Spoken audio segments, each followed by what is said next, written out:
The GEEK Files, 2026, July 23rd. So it would be fall of 84 was my third work term. And I got a job with a company called Creo.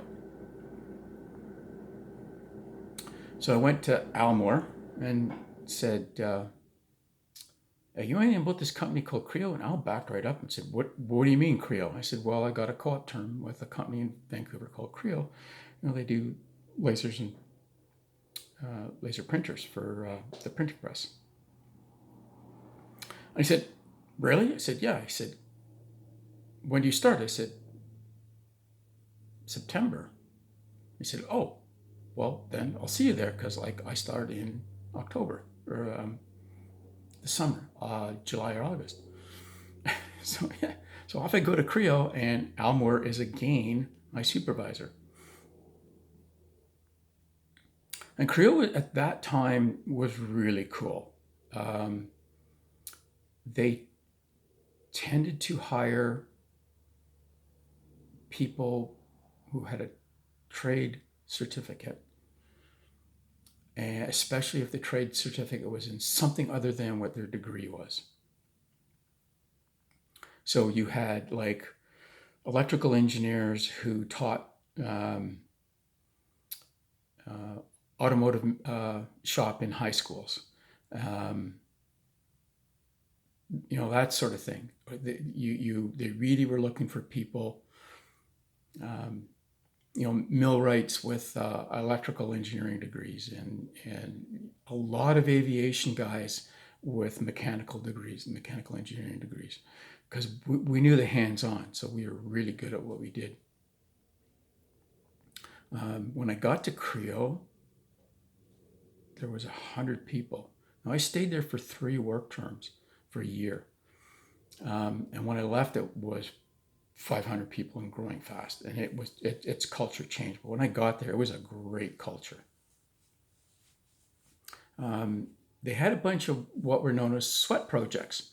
So these are projects that were contractual obligations that they had to clear off the books. But, you know, they weren't really stopping anything from going forward. And it gave people a way of getting into the culture of Creo and learning how they worked, because they were quite different. Your raises were based on merit. So there were machinists. They hired a lot of tool and die makers, and tool and die makers are really good at design, that were making as much as or more than some of the senior engineers, which when I got there at 100 people wasn't bad, but once it started really growing, it really irritated senior engineers, because they had to start hiring engineers fresh out of school or from other companies with no alternate background, and they thought they were better than machinists.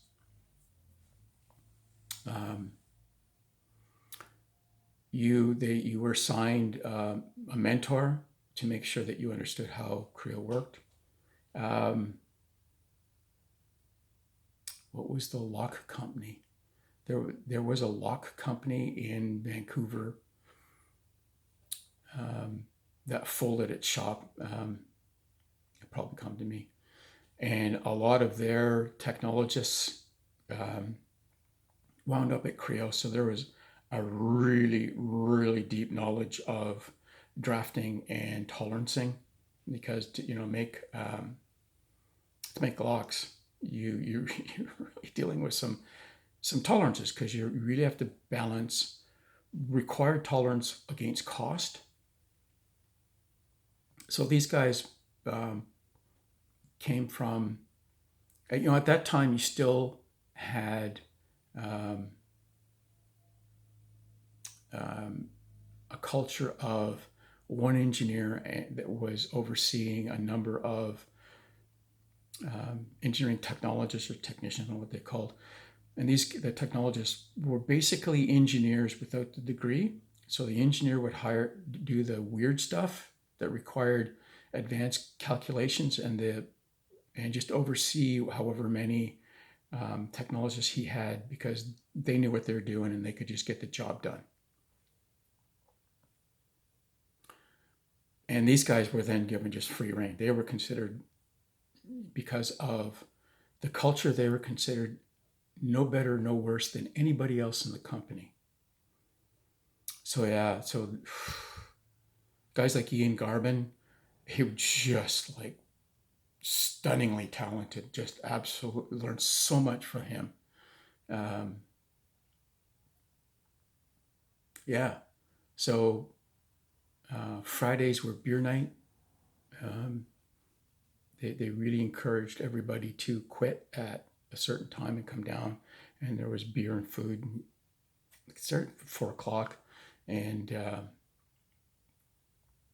you sat around and just talked to everybody. So everybody kind of knew what was going on in the company.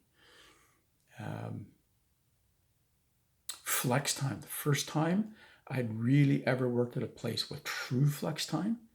I was living up on Dundrave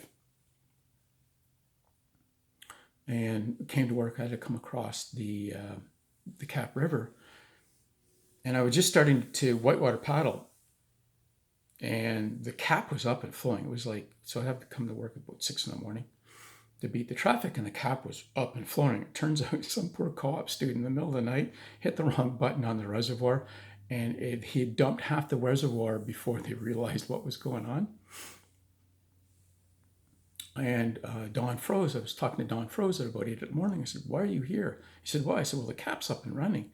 And he said, "Oh, really?" And he just buggered off, just left me standing there. And I go back to my office and I get this note from Don: "Cap's running, no meetings, talk to you tomorrow." Company-wide email. And he just flexed off. And that was acceptable. If you didn't have any meetings and you're on schedule, you could just take off. You know? So yeah, at that point, it was a really great company to work for. You just made sure you kept track of your time and you banked your hours and away you went. So yeah. More. I was there for a year, so we'll talk more about that. And this, anyway, making appropriate life decisions. You don't make any money, but you get good stories.